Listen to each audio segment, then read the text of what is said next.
Sir కవిత గారికి దాదాపు 165 రోజులు ఉన్న తర్వాత తిహార్ జైల్లో ఉన్న తర్వాత ఇప్పుడు బెయిల్ వచ్చింది. దీన్ని ఎలా చూడాలి? ఇప్పుడు బెయిల్ రావటాన్ని మనం ఎలా చూడాలి? ఏ ప్రాతిపదికన బెయిల్ ఇచ్చారు? ముందుగా ఐ డ్రీమ్ ప్రేక్షకులకి, యాజమాన్యానికి, అదేవిధంగా టెక్నీషియన్స్, మీకు అందరికి కూడా నా హృదయపూర్వక ధన్యవాదాలు, కృతజ్ఞతలు, అభినందనలు, సుస్వాగతాలు తెలియజేస్తున్నాను. నేను చాలా ఆనందంగా ఉన్నాను. దానికి 2 కారణాలు. ఒకటి, ఈరోజు నా పుట్టినరోజు. 2, నేను ఐ డ్రీమ్స్లో ఏదైతే చెప్పానో అనేక వీడియోస్ ద్వారా, మరి ముఖ్యంగా రీసెంట్గా కొన్ని వీడియోస్లో ఇతర ఛానల్స్లో కూడా చెప్పినవి అన్నీ కూడా ఈరోజు సుప్రీంకోర్టులో వాదనల రూపంలో, క్వశ్చన్ అండ్ ఆన్సర్స్ రూపంలో బయటకు వచ్చినాయి. నేను ఇంట్లో కూర్చొని ఎన్టీవీలో ఆ లైవ్ ఛానల్ని కూడా చూడటం జరిగింది.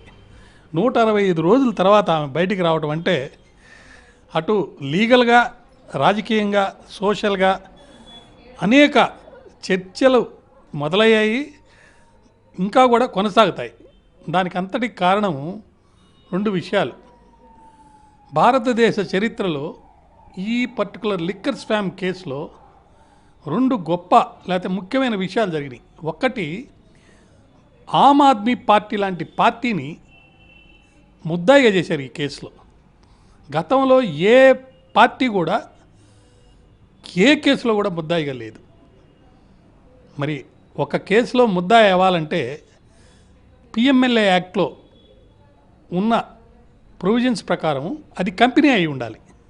కానీ పొలిటికల్ పార్టీ అనేది కంపెనీ కాదు, అయినా కూడా దాన్ని ముద్దాయి చేశారు. అదేవిధంగా ఒక 2 ప్రిన్సిపల్స్ని ఫాలో అవుతూ చాలామందిని, కేజ్రీవాల్ గారిని, సిసోడియా గారిని, సంజయ్ గారిని, ఇంకా అనేక మంది ప్రముఖమైన వ్యక్తుల్ని అరెస్ట్ చేసి లోపల పెట్టారు. వాళ్ళు బయటికి రావడానికి 2 ప్రశ్నలు సుప్రీంకోర్టులో ప్రతి వాళ్ళని అడగడం జరిగింది. ఆ 2 ప్రశ్నలకు సంబంధించి ముఖ్యంగా గతంలో ఒక తీర్పులో ఈ 2 ప్రశ్నలు అంటే సెక్షన్ 45లో ఉన్న ప్రొవిజన్ ప్రకారం ఈ 2 క్వశ్చన్స్ కూడా కరెక్ట్, లీగలు, కాన్స్టిట్యూషనల్ అని చెప్పి తీర్పిచ్చేశారు. దాని మీద రివ్యూ పిటిషన్స్ చాలామంది వేశారు. నళిని చిదంబరం గారు, తర్వాత మన సీనియర్ అడ్వకేట్స్ అభిషేక్ సింఘ్వి గారు, మళ్ళా ఆయన సెంట్రల్ మినిస్టర్గా చేశారు. ఇప్పుడు నిన్న కూడా కేసులో ఆయన ఆర్గ్యూ చేశారు. వారు ఇప్పుడు bar association, supreme court bar association president, వీళ్ళందరూ కూడా రివ్యూ పిటిషన్స్ వేశారు. ఈ 2 ప్రశ్నలకు సంబంధించి ఈ యొక్క సెక్షన్ 45లో ఏదైతే ప్రొవిజన్ పెట్టారో అది మీరు చట్టపరంగా ఉంది, రాజ్యాంగపరంగా ఉందని చెప్పారు, కానీ అది తప్పు, దీన్ని రివ్యూ చేయండి అని చెప్పారు. అయ్యే 2 ప్రశ్నలు కవిత కేసులో కూడా వచ్చినాయి. ఈ 2 ప్రశ్నలు ఏంటంటే, ఒకటి, ఎవరైనా ఈడీ కేసులో ముద్దాయి అయితే వాళ్ళు ఆ పర్టికులర్ కేసులో ₹1,00,00,000 కంటే ఎక్కువ డబ్బు ఇన్వాల్వ్ అయి ఉంటే, లంచంగా కానీ లేదా ఏ రూపంలో కానీ మనీ లాండరింగ్ జరుగుంటే, మొట్టమొదట పాయింట్ ఏంటంటే, నేను ఈ నేరం చేయలేదు అని రుజువు చేసుకొని ప్రైమా ఫేషిగా చేయాల్సిన బాధ్యత ఎవరిని లోపల పెడతారో వారి మీద ఉంది. అది ఒకటి. రెండవది, బయటకు వస్తే, బెయిల్ మీద బయటకు వస్తే నేను మరలా ఇటువంటి నేరం చెయ్యను, చేసే అవకాశం లేదు అని కూడా ప్రూవ్ చేయాల్సిన బాధ్యత కూడా ఆ వ్యక్తి మీదే ఉంది. ఇవి 2 చాలా ముఖ్యమైన విషయాలు. మరొకటి ఏంటంటే, ఈ రివ్యూ పిటిషన్లో వాళ్ళు అడిగింది, మనము ముద్దాయిలకి వాళ్ళ మీద పెట్టిన కేసు తాలూకు ఎఫ్ఐఆర్ కాపీ సిఆర్పిసి ప్రకారం అందరికీ ఇస్తారు.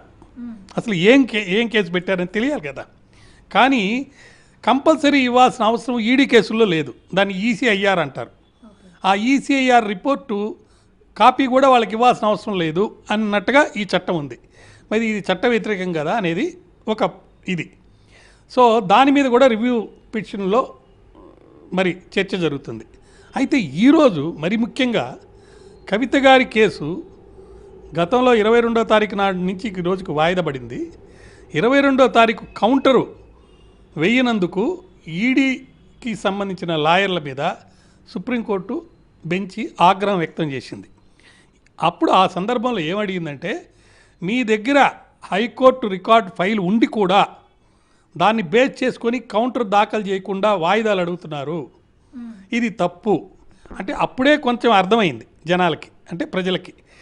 సో ఈడీ ఏదో విధంగా ఈమెని కొనసాగించాలనే ఉద్దేశంలో ఉంది అని. అయితే ఈరోజు కౌంటర్ వేయడం జరిగింది. ఆ కౌంటర్ వేసిన తర్వాత వాదనలు జరిగేటప్పుడు సుప్రీంకోర్టులో ముకుల్ రోహత్గి గారిని కవిత గారి అడ్వకేటు ముఖ్యంగా 3 వాదనలు చేశారు. ఒకటి, ఈమె ఒక స్త్రీ, మనీష్ సిసోడియా కేసులో బెయిల్ ఇచ్చేటప్పుడు ఏ ప్రాతిపదికన ఆయనకి బెయిల్ ఇచ్చారో ఈమె కేసులో కూడా ఛార్జ్షీట్ దాఖలు చేశారు కాబట్టి, సుమారు 165 రోజుల నుంచి జైల్లో ఉంది కాబట్టి త్వరితగతిన మరి ట్రయల్ జరిగి తీర్పు అయ్యే అవకాశం లేదు కాబట్టి వెల్యూమినస్ డాక్యుమెంట్స్ వేశారు. చాలా టైం టేకింగ్ ప్రాసెస్ ఉంది కాబట్టి ఈమె ఫండమెంటల్ రైట్ అనేది వైలేట్ అవుతుంది కాబట్టి ఈమెకి బెయిల్ ఇవ్వండి అనేది ఒక వాదన. రెండో వాదన వాళ్ళు చేసింది ఏంటంటే, ఈమె ఏదో తన యొక్క సెల్ ఫోన్లకు సంబంధించి ఎవిడెన్స్ని డెస్ట్రాయ్ చేసినట్టుగా వాళ్ళు వాదిస్తున్నారు. కానీ వాస్తవంగా జరిగింది, ఆమెకి నోటీస్ ఇచ్చిన తర్వాత సెల్ ఫోన్లు తెచ్చిచ్చేసింది.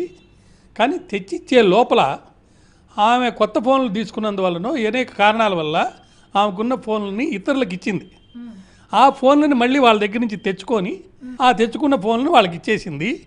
కానీ ఆ తీసుకున్న వాళ్ళు మళ్ళా దాంట్లో ఉన్న ఐటమ్స్ అన్నీ డిలీట్ చేసేసి వాళ్ళు మళ్ళీ దాన్ని రీమేక్ లాగా చేశారు. అది వాళ్ళు చేసింది కానీ ఈమెమి డెస్ట్రాయ్ చేయలేదు అని అన్నప్పుడు జడ్జి గారు ఒక క్వశ్చన్ అడిగారు. ఎవరైనా చేస్తారు ఇంట్లో, మన సెల్ ఫోన్ ఎవరికైనా ఇవ్వమా? మరి ఇచ్చినప్పుడు ఆ సెల్ ఫోన్ ఇతరులు కూడా వాడతారు. ఆ వాడేటప్పుడు కొన్ని సందర్భాల్లో ఎక్కువ కాలం వాళ్ళ దగ్గర ఉంటుంది కాబట్టి దాంట్లో డిలీట్ చేసి వీళ్ళ నెంబర్లు వేసుకోవటం అలాంటివి జరుగుతాయి, హ్యూమన్ కదా అని అడిగారు. దానికి మన రాజుగారు ఆయన ఈడీ తరపున వాదించారు. ఆయన 3 సమాధానాలు చెప్పారు. ఒకటి, ఈమె మేము ఇన్వెస్టిగేషన్ చేసే సందర్భంగా పరిశోధనలో సహకరించలేదు. తర్వాత ఈమె సాక్షుల్ని ప్రభావితం చేసింది. అరోరా అనే ఆయన చాలా సందర్భాల్లో స్టేట్మెంట్లు మార్చేశాడు. అలా స్టేట్మెంట్లు మార్చడానికి కారణము ఈమె ఆయన మీద పెట్టినటువంటి ఇన్ఫ్లుయెన్సే. అదేవిధంగా 100 కోట్ల రూపాయల డబ్బు ఈమె ప్రధాన సూత్రధారిగా ఉండి మరి ఆప్ పార్టీకి అందజేయడం జరిగింది. ఆ డబ్బు మరి ఆప్ పార్టీ ఎన్నికల్లో వాడటం జరిగింది. ఇలాంటి ఆమెను కనుక వదిలితే బయటికి మరి ఇన్ఫ్లుయెన్స్ చేసి విట్నెస్లు ఇబ్బంది పెట్టే అవకాశం ఉందని చెప్పి ఆయన వాదన చేశాడు. 135 ఏదో ఒక దాన్ని కోట్ చేసి మొత్తం ఎవిడెన్స్ని డిస్ట్రాయ్ చేయటం, అధికారులను బెదిరించటం, ఇలాంటివన్నీ కూడా చెప్పారు. అదే సాక్షుల్ని కొంచెం ఇబ్బంది పెట్టడం, ఇవన్నీ కూడా చెప్పినా కూడా సుప్రీంకోర్టు ఒకే ఒక ప్రాతిపదిక, అంటే సిసోడియా కేసులో ఎలా బెయిల్ ఇచ్చారో ఈమె స్త్రీ కాబట్టి ఫ్లైట్ రిస్క్ కూడా లేదు. ఈమె తండ్రి ముఖ్యమంత్రిగా చేశాడు, ఈ అమ్మాయి ఎమ్మెల్సీగా చేసింది, మరి ఈమె ఎంపీగా కూడా చేసింది. ఇటువంటి ఆమె దేశం వదిలిపెట్టి లేకపోతే కేసులో సహకరించకుండా కోర్టుకు రాకుండా ఉండే పరిస్థితి లేదు కాబట్టి మరి ఇస్తే మీకేంటి ఇబ్బంది అని చెప్పి కొన్ని కండిషన్స్ మీద ఈమెని బెయిల్ మీద ఇవ్వటం జరిగింది. ఒకటి 10 లక్షల రూపాయలు, 2 జామీందారులు. రెండోది దేశం విడిచిపెట్టి వెళ్ళకూడదు. మూడోది సాక్షుల్ని ఇన్ఫ్లుయెన్స్ చేయకూడదు. ఇలాంటి కండిషన్స్ పెట్టి అన్నీ కూడా ఇవ్వడం జరిగింది. ఈరోజు సాయంత్రం లోపల ఈ అమ్మాయి యొక్క పత్రాలని, అంటే జామీన్ పత్రాలని మరి యాక్సెప్ట్ చేస్తే ఈరోజు రాత్రి 7 గంటలకి తీహార్ జైలు నుంచి ఆమె బయటకు వచ్చే అవకాశం ఉంది. అయితే దీన్ని మనం లీగల్గా చూసాం, రాజకీయంగా కూడా అనేక విధమైనటువంటి వాదనలు ప్రతివాదనలు వస్తున్నాయి. సో రాజకీయంగా వచ్చే వాదనలు మనం గమనిస్తే రాబోయే 4 ఎలక్షన్స్, ముఖ్యంగా మహారాష్ట్ర, ఢిల్లీ, హర్యానా, జమ్మూ కాశ్మీర్, ఈ 4 రాష్ట్రాల్లో కొన్ని రాష్ట్రాలకు ఆల్రెడీ డేట్స్ ఇచ్చేశారు, కొన్ని రాష్ట్రాలకు డేట్స్ ఇవ్వబోతున్నారు. ఒక ప్రాతిపదికన political స్ట్రాటజీగా BJP party Aam Aadmi పార్టీని దెబ్బ కొట్టాలంటే వాళ్ళు మేము నిజాయితీ పరులమి, కరప్షన్కి అగెనిస్ట్గా క్రూసేడ్ చేసిన వాళ్ళమి మమ్మల్ని సామాన్య మానవులు ఎన్నుకున్నారు 3 సార్లు. అంటే మనం అందరికీ మోడీ చాలా ఇంపార్టెంట్ గ్రేట్ అనుకుంటాము, కానీ ఇంటర్నేషనల్ లెవెల్లో ఆమ్ ఆద్మీ పార్టీ తరపున ముఖ్యమంత్రి అయిన కేజ్రీవాల్ కూడా చాలా ఇంపార్టెంట్. ఎందుకంటే ఢిల్లీలో 3 టైమ్స్ వరుసగా గెలిచాడు, మళ్ళా కూడా గెలుస్తారనే ఒక వాదన కూడా వస్తుంది. సో అంత ఇంపార్టెంట్ పర్సన్ని ఏ విధంగా దెబ్బకొట్టాలంటే ఈ యొక్క లిక్కర్ స్కామ్ కేసులో ఆయన్ని ఇరికించడానికి ఒక ప్లాన్ ప్రకారం, ఒక స్ట్రాటజీ ప్రకారం ఇదంతా గవర్నర్ ద్వారా, అంటే అక్కడ లెఫ్టినెంట్ గవర్నర్ ద్వారా ఇచ్చిన కేసు ద్వారా ఇన్ని ఇరికించడం జరిగింది అని చెప్పేసి ఒక వాదన ఉంది. దాంట్లో భాగంగానే కవితని కూడా పట్టుకున్నారు. అంటే నేరం ఎవరు చేశారు ఏంటనేది అది వేరే విషయం. ఇది ఒక పొలిటికల్ సర్కిల్లో జరుగుతుంది. ఈ సందర్భంగా మొన్న జరిగిన ఎలక్షన్స్లో మరి లాస్ట్ మూమెంట్లో బీజేపీ మరి బీఆర్ఎస్ కమాండ్ బీఆర్ఎస్ మధ్యలో ఒక రాజకీయ అవగాహన ఒప్పందం వల్ల ఆయన ఎన్నికల్లో ఓడిపోయాడు. మళ్ళా ఎంపీ ఎలక్షన్లప్పుడు ఈ 8 సీట్లు బీజేపీకి రావడానికి లోపాయకారి ఒప్పందం వల్ల, సపోర్ట్ వల్ల వాళ్ళు గెలిచారు. అయితే మరొక వాదన ఏంటంటే అది కాదు, బీఆర్ఎస్ పార్టీని పూర్తిగా సమూహంగా అంటే దాంట్లో చేరిపోతారు అనేది ఒక వాదన వచ్చింది. దానికి సంబంధించి కూడా ఒక ముఖ్యమైన విషయం ఏంటంటే వాళ్ళ మేనమామ గారు ఆయన హరీష్ గారు గురించి బండి సంజయ్ గారు ఒక వాక్యం చేశారు. ఆయన మంచోడు, ఆయన రాజీనామా చేసి వస్తే మేము చేర్చుకుంటామని. సో హరీష్ గారు ఏమైనా పోయి జాయిన్ అవుతారా, లేకపోతే కవిత గారిని లోపాయకారి ఒప్పందంలో కవిత గారిని తీసుకుంటారా? నన్ను ఒక ఛానల్లో కూడా అడిగారు, కవిత గారు ముఖ్యమంత్రి ఏమైనా అవుతారా భవిష్యత్తులో అంటే. మనకు మహారాష్ట్రలో జరిగినటువంటి రాజకీయ ప్రకంపనలు అనుకోండి, అక్కడ ముఖ్యమంత్రులను మార్చడం కానీ అవి చూసినప్పుడు షిండే రూపంలో ఇక్కడ కూడా అటువంటి ఏమైనా జరుగుతాయా అనే ఒక వాదన పూర్తిగా వచ్చింది. కాదు కాంగ్రెస్ బీఆర్ఎస్ ఒకటైంది బీజేపీని అంతం చేయడానికి. బీజేపీని నేషనల్ లెవెల్లో పడేయాలని అంటే చంద్రబాబు గారికి మన జనతాదళ్ ఆయన అక్కడ బీహార్ నుంచి వాళ్ళిద్దరు సపోర్ట్ తోటి ఇది నడుస్తుంది కాబట్టి వాళ్ళ సపోర్ట్ని కనుక బ్రేక్ చేస్తే, అంటే బ్రేక్ చేయాల్సిన పరిస్థితి వస్తుంది. జగన్ గారు కూడా చాలాసార్లు క్వశ్చన్ చేసి అడుగుతున్నారు, మీకు ఇప్పుడు అవకాశం వచ్చింది, మీరు ఎందుకు స్పెషల్ స్టేటస్ని డిమాండ్ చేసి అడగడం లేదని. దానికి ఆన్సర్గానే చంద్రబాబు నాయుడు గారు ఢిల్లీలో స్పెషల్ స్టేటస్ కంటే ఎక్కువ అవసరాలు ఇప్పుడు నాకున్నాయి, వాటి కోసమే నేను వచ్చానని చెప్పి 15,000 కోట్లు కూడా తెచ్చుకోవడం జరిగింది. సో ఇలా పార్టీలు మారి మరో పార్టీలో దీన్ని విలీనం చేయటమా, లేకపోతే సపరేట్గా ఉండి ఐకమత్యంతో పోరాడి కాంగ్రెస్ దించుతారా అనేది ఒక వాదన. లేదు కాంగ్రెస్ పార్టీ బీఆర్ఎస్ ఒకటయ్యి బీజేపీని అంతం చేసి రాహుల్ గాంధీని ప్రైమ్ మినిస్టర్ చేసే పరిస్థితి అనేది ఒక వాదన జరుగుతుంది. ఇక్కడ ఈ 2 రకాల వాదన రావడానికి ముఖ్యమైన కారణం ఏంటంటే సెంట్రల్లో ఆమ్ ఆద్మీ పార్టీని కాంగ్రెస్ జత చేసుకొని మన ఎన్నికల్లో నిలబడటం జరిగింది. సో ఆమ్ ఆద్మీ పార్టీ వాళ్ళకి కవిత గారికి ఒక అండర్స్టాండింగ్ ఉంది కాబట్టి, కవిత గారు లిక్కర్ కేసులో ఇన్వాల్వ్ అయింది కాబట్టి, కవిత గారిని కనుక బయటపడితే కేజ్రీవాల్ కూడా బయటకు వచ్చేస్తాడు. సో కేజ్రీవాల్ కవిత వీళ్ళందరూ కలిసి కాంగ్రెస్తో సపోర్ట్ చేసి బీజేపీని అంతం చేస్తారనేది ఒక వాదన. మరొక అంటే అనుకుంటుంది సర్కిల్స్లో. రెండో వాదన ఏంటంటే గతంలో రేవంత్ రెడ్డి గారు బీజేపీలో చేశారు కాబట్టి ఇప్పుడు బీజేపీ సపోర్ట్ తీసుకోను, లేకపోతే బీజేపీలోకి చంద్రబాబు నాయుడు అటు ఉన్నాడు కాబట్టి బీజేపీలోకి ఈయన వెళ్తారేమో. లేదు చంద్రబాబు నాయుడు గారే కాంగ్రెస్కి సపోర్ట్ చేస్తారు. ఎందుకు చేస్తారు కాంగ్రెస్ సపోర్ట్ అని అంటే 2 కారణాలు. ఒకటి ఆయన వచ్చింది కాంగ్రెస్ పార్టీ నుంచే. ఒకటి తెలుగుదేశానికి ముఖ్యమైనది ఏంటంటే స్పెషల్ స్టేటస్ కావాలి అక్కడ. అది బీజేపీ వాళ్ళు ఇచ్చే అవకాశం లేదు, కాంగ్రెస్ వాళ్ళు ఇస్తానంటున్నారు. నెంబర్ 1. నెంబర్ 2, ఈ మధ్య స్పీకర్ ఎన్నికప్పుడు బీజేపీ పార్టీ వాళ్ళు ఒక లెటర్ రాసి జగన్ గారిని ఆహ్వానిస్తే వాళ్ళ 4 రాజ్యసభ ఎంపీలు బీజేపీకి సపోర్ట్ చేశారు. సో వీళ్ళు కూటమిలో ఉండి కూడా అటు పవన్ కళ్యాణ్ గారు కానీ మరి చంద్రబాబు నాయుడు గారు కానీ ఏమయ్యా మాకు అపోజిషన్గా నిలబడ్డ వాళ్ళ సపోర్ట్ మీరు ఎలా అడిగారు లెటర్ ఇచ్చి అని అడగలేని పరిస్థితి, అడగలేదు కూడా. సో ఇవన్నీ చూస్తుంటే చంద్రబాబు నాయుడు గారు స్విచ్ ఓవర్ అయ్యి ఇటు వచ్చేస్తారేమో, బీజేపీకి సపోర్ట్గా జగన్ నిలబడతారు.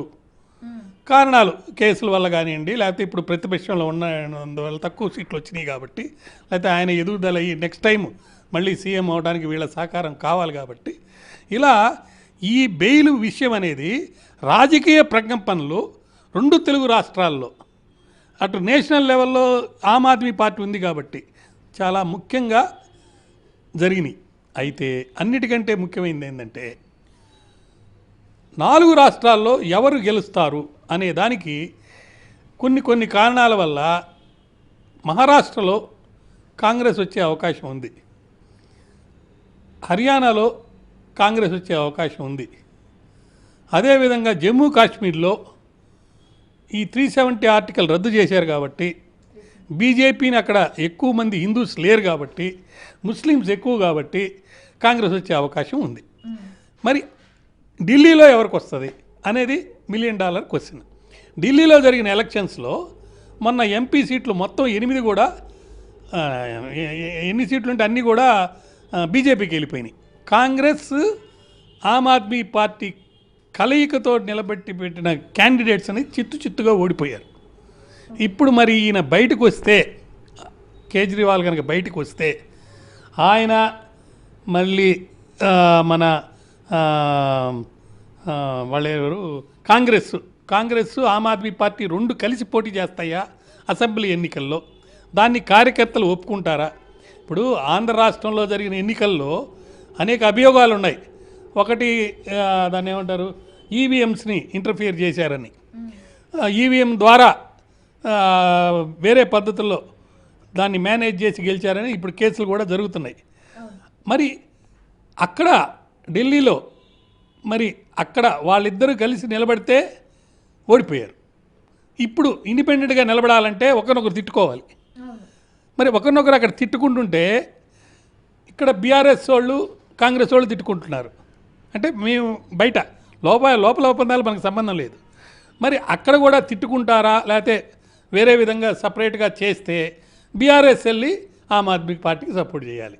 కాంగ్రెస్ ఆమ్ ఆద్మీ పార్టీ సపరేట్గా కంటెస్ట్ చేస్తే వీళ్ళు తోడు దొంగలు కాబట్టి, లేదా ఆ గతంలో కూడా వీళ్ళ మధ్యలో ఒక అండర్స్టాండింగ్ ఉంది కాబట్టి వాళ్ళిద్దరు కూడా కలిసి పోటీ చేయాలి. ఇవన్నీ కూడా పర్మిటేషన్స్ అండ్ కాంబినేషన్స్ చూస్తున్నప్పుడు సామాన్య మానవుడికి ఈ వ్యవస్థ మీద ఒక అంటే ఇది చెడిపోయింది రాజకీయం, ఎవరు ఏ పార్టీ నుంచి గెలిచినా అధికారంలోకి వెళ్ళాలనే ఒక తపంతోటి పనిచేస్తున్నారు తప్ప ప్రజాస్వామ్యంలో విలువలు కలిగినటువంటి వ్యక్తులు నీతిగా, నిజాయితీగా, ట్రాన్స్పరెంట్గా, అకౌంటబుల్గా చేయటం లేదని ఒక భావన ఉంది. ఈ సందర్భంలో వచ్చినటువంటి ఈ బెయిల్ వల్ల రాజకీయ ప్రకంపనలు చాలా గట్టిగా గొప్పగా ఉన్నాయి. అయితే సార్, మెరిట్స్లోకి వెళ్తుందని కొందరు, లేదు మెరిట్స్లోకి వెళ్ళదని కొందరు అని. అసలు మెరిట్స్ అంటే ఏంటి? దీన్ని ఏ ప్రాతిపదికన మెరిట్స్లోకి వెళ్తే ఏ ప్రాతిపదికన వెళ్ళే అవకాశాలు ఉన్నాయి? అంటే బెయిల్ సందర్భంగా ప్రేమా పేషి నేరం చేశారా లేదా మాత్రమే. అంటే అలా రికార్డు చూస్తే వీళ్ళు నేరం చేశారా లేదని తెలుసుకునేటట్టు రికార్డు ఉండాలి. మెరిట్స్ అంటే ట్రయల్ జరిగి ఎవిడెన్స్ అయిన తర్వాత జడ్జి గారు ఫైనల్గా పనిష్మెంట్ ఇచ్చేటప్పుడు పూర్తిగా సంపూర్ణంగా అధ్యయనం చేసి కేసు లాస్ అన్ని పరీక్షించి అప్పుడు దాని మీద ఒక తీర్పు ఇస్తారు. అదే జడ్జి గారు కూడా అడిగారు, ఈడీ వాళ్ళ కేసుని ఏ విధంగా ఆర్గ్యూ చేశారంటే మెయిన్ కేసు ఆర్గ్యూ చేసేటప్పుడు మెరిట్స్ మీద చెప్పే విషయాలన్నీ చెప్పారు. సో మేము ఇప్పుడు మెరిట్స్లోకి వెళ్ళటం లేదు, మేము కేవలం ఈ అమ్మాయికి బెయిల్ ఇవ్వాలా లేదా ఈ సందర్భంగా అని ఆ ఒక్క పాయింట్ మీదనే మేము కన్సిడర్ చేస్తున్నాము, ఈమెకి బెయిల్ ఇస్తున్నాం అని చెప్పడం జరిగింది. అయితే ఈ కేసులో ఎలాంటి లొసుగులు లేవు అని సుప్రీంకోర్టు చెప్పిందని కూడా కొంతమంది వాదిస్తున్నారు. అది నిజమేనా సార్? తప్పు. ఇప్పుడు సుప్రీంకోర్టు చెప్పింది బెయిల్ అనేది ఈమెకి ఇవ్వాలా లేదా అనే సందర్భంగా బెయిల్కి ఇవ్వటానికి కావాల్సినటువంటి కొన్ని అంశాలని పరిగణలోకి తీసుకునేటప్పుడు మెయిన్ కేసు గురించి కూడా కొన్ని వ్యాఖ్యలు చేయాల్సిన అవసరం ఉంటుంది, చేస్తారు. అలా చేసినప్పుడు దాన్ని మెయిన్ కేసు మెరిట్స్ మీద చెప్పినట్టుగా భావించడానికి వీల్లేదు, అది చట్ట వ్యతిరేకం. ఇది కేవలం బెయిల్ ఇచ్చే సందర్భంగా ప్రేమా పేషి కేసు ఉందా లేదా, ఈ అమ్మాయిని బయటికి పంపిస్తే మరోసారి ఇటువంటి నేరం చేస్తా లేదా, లేదు బయటికి పంపిస్తే కేసులో సహకరించి ఆమె యొక్క నిర్దోషిత్వాన్ని రుజువు చేసుకునే దానికే బయటికి పోతుందా, లేకపోతే సాక్షుల్ని ప్రభావితం చేసి వాళ్ళని ఇబ్బంది పెట్టి ఏదో విధంగా ఆమె కేసు గెలిచి రాజకీయంగా లబ్ధి పొందే అవకాశం ఉందా, లేదా ఇటువంటి వాటిలే చూస్తారు. ఓకే, సో మొత్తానికి ఈ బెయిల్ అనేది వచ్చింది. సో నెక్స్ట్ ఎలా ఉండబోతుంది సార్? ఈ కేసులో బెయిల్ వచ్చిన తర్వాత అలిగేషన్స్ చాలా సీరియస్గా ఉన్నాయి. కొంత రికార్డెడ్ ఎవిడెన్స్ ఉంది. ఫర్ ఎగ్జాంపుల్ కొన్ని సందర్భాల్లో ఒక హోటల్లో ఎవరు దిగారు, ఎవరితో మాట్లాడారని కాల్ డేటా తీశారు. అదేవిధంగా ఒక పర్టికులర్ ల్యాండ్ కవిత గారు అమ్మినట్టుగా దానికి డబ్బు వేరే వాళ్ళకి ముట్టినట్టుగా రికార్డెడ్గా దొరికింది. అదేవిధంగా వాళ్ళ ఆడిటరు లేదా మాగంట రాఘవ గారు, ఇంకొక ఆయన, వీళ్ళందరూ అప్రూవర్గా మారిపోయారు. అప్రూవర్గా మారి కవిత గారి కేసుకు సంబంధించి ఎగనిస్ట్గా స్టేట్మెంట్స్ ఇచ్చారు, మళ్ళీ రివర్ట్ అయ్యారు.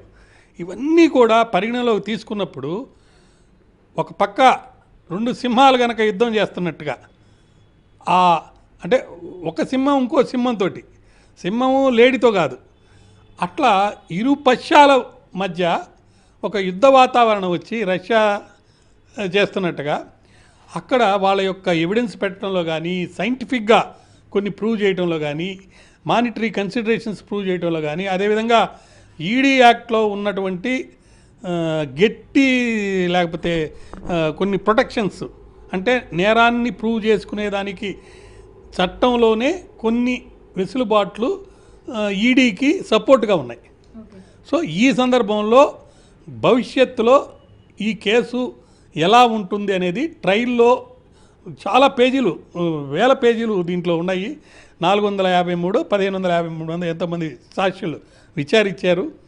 కాబట్టి ఖచ్చితంగా దీని మీద కోర్టు కూడా చాలా టైం తీసుకుంటుంది. మెయిన్ కారణం బెయిల్ ఇవ్వడానికి కూడా అదే. సిసోడియా కారణం కూడా, సిసోడియాకి బెయిల్ ఇవ్వటం కానీ, కేజ్రీవాల్కి ఈడీ కేసులో బెయిల్ ఇవ్వటానికి కానీ, వీటన్నిటికీ మెయిన్ కారణం ఏంటంటే సమగ్రమైనటువంటి ట్రయల్ జరిగి తీర్పు వచ్చేదానికి చాలా సమయం అయితే అన్ని రోజులు ఈమెను లోపల పెట్టుకుంటే, లేకపోతే ముద్దాయిని లోపల పెట్టుకుంటే వాళ్ళ యొక్క అమూల్యమైనటువంటి ఫండమెంటల్ ప్రాథమిక హక్కులు అనేవి, ముఖ్యంగా ఆర్టికల్ 21 అనేది వైలేట్ అయిపోతుంది, ఆర్టికల్ 19 వైలేట్ అయిపోతుంది, ఆర్టికల్ 14 వైలేట్ అయిపోతుందని బెయిల్ ఇవ్వడం జరిగింది. అంటే మనకు దీని ద్వారా మనకు తెలిసింది ఏంటంటే ఈ కేసు ఇప్పట్లో తేలదు, చాలా కాలం పడుతుంది.